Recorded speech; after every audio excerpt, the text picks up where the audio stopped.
Welcome to stages 2 and 3 of the runner's core routine.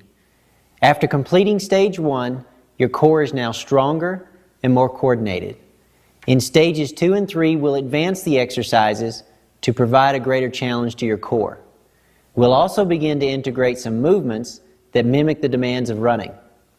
As with stage 1, gradually introduce these next stages into your routine. Never overdo it and think long term. Give yourself 2 to 4 months in stage 2 before moving to stage 3. Let's get started.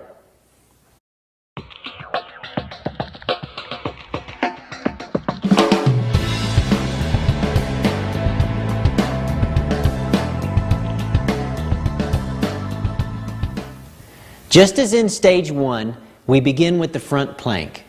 The difference in stage 2 is that now we add leg movements which more closely mimic running. Start in a push-up position resting on your elbows instead of your hands. Raise your hips off the ground and hold your body straight as a plank. Next, raise your left leg. Focus on contracting your hamstrings and your glute muscles. Perform 10 repetitions, then switch legs, all the while maintaining the plank position. Remember to avoid sagging the body or dropping the head, and to go slowly. Begin with one set of 10 repetitions on each leg and progress to what we call the 10-10-10 set. In this 10-10-10 set, you perform 10 repetitions, then hold the leg up for 10 seconds, then perform 10 more repetitions. Once you build to this level of core stability, you are ready for stage 3. As you get more proficient at the front plank with leg movements, feel free to increase the challenge of the exercise by propping your arms on an unstable surface like a Dynadisc or medicine ball.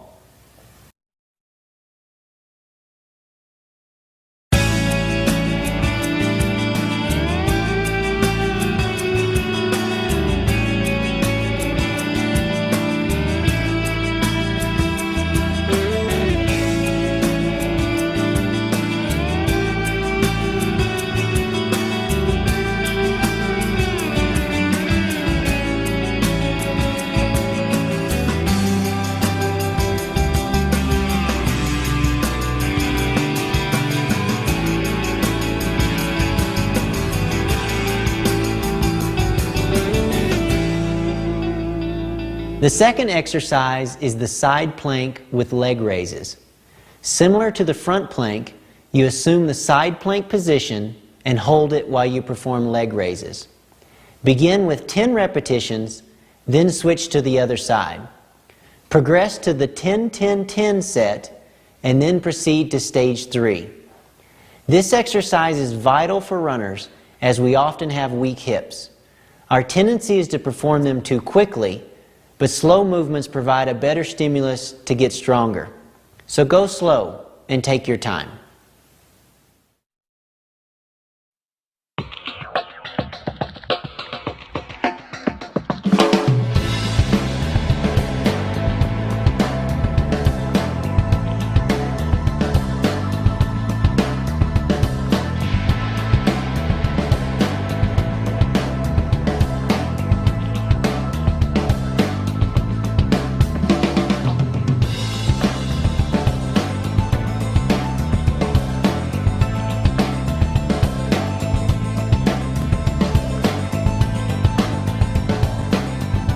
Your third exercise is the scissor kick. Start on your back with your legs held 6 to 12 inches off the ground. Tighten your stomach muscles and alternate your legs quickly but under control. It's very important that your low back not arch, so keep it pressed against the floor by contracting your abdominal muscles. Adjust the height of your legs so that your low back stays flat. It's also a good idea to dorsiflex your feet instead of pointing your toes. Begin with 2 sets of 10 repetitions with a 10-second rest between sets. Build to 3 sets of 20 repetitions.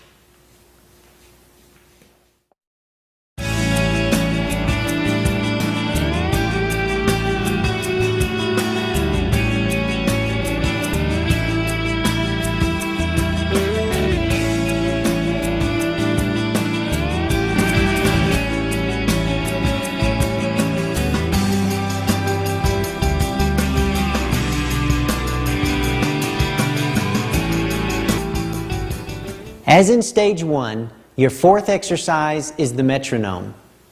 Start on your back with legs at 90 degrees. Lower your legs to one side. As the legs touch the ground, reverse your direction and move the legs all the way to the other side and to the ground. This completes one repetition.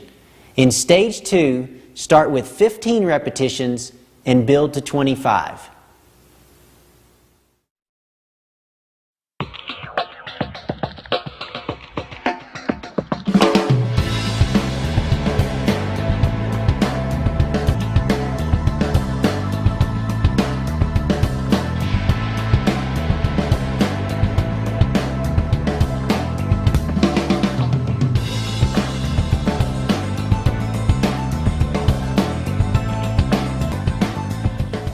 The fifth exercise strengthens the back, which also plays an important role in core stability. Lay over a fit ball and secure your feet with a partner or under a stable object like a sofa or a bed. Place your hands behind your ears and extend your back, then return to the starting position. Go slowly and begin with a small range of motion, and as your back gets stronger, you can increase the range of motion of the exercise. Remember to squeeze your hamstrings and glutes, as well as contracting your back muscles during this exercise. Begin with 2 sets of 10 repetitions with 10 seconds between sets. Build to 2 sets of 25 repetitions. If you don't have a fit ball, you can perform this same exercise on the ground. Secure your feet as before, place your hands on your ears, and raise your chest off the ground.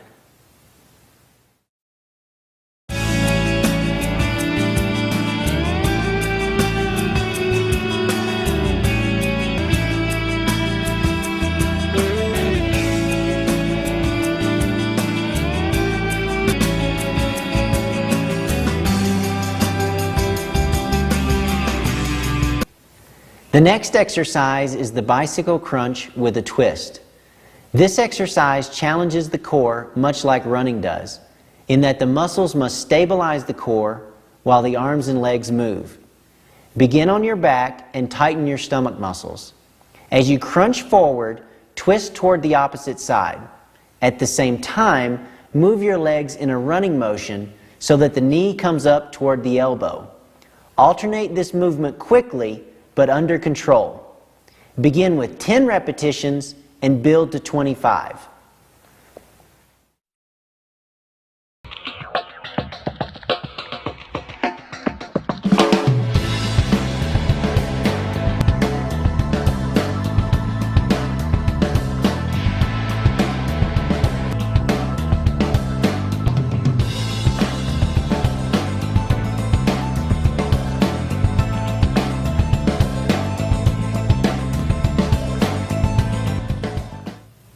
As mentioned in stage 1, hip strength is key to injury-free running.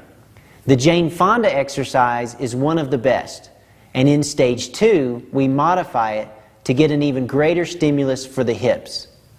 Start reclined on your side. Touch your gluteus medius, dorsiflex your top foot, and slightly rotate your leg inward. Leading with your heel, lift your leg about 1 to 2 feet. Then slowly lower it back to the starting position. Repeat this 10 times. Next, move the legs slightly behind the midline of the body and perform 10 more leg raises. Lastly, move the legs to slightly in front of the midline and perform 10 final leg raises. Build up to doing 20 repetitions in each position.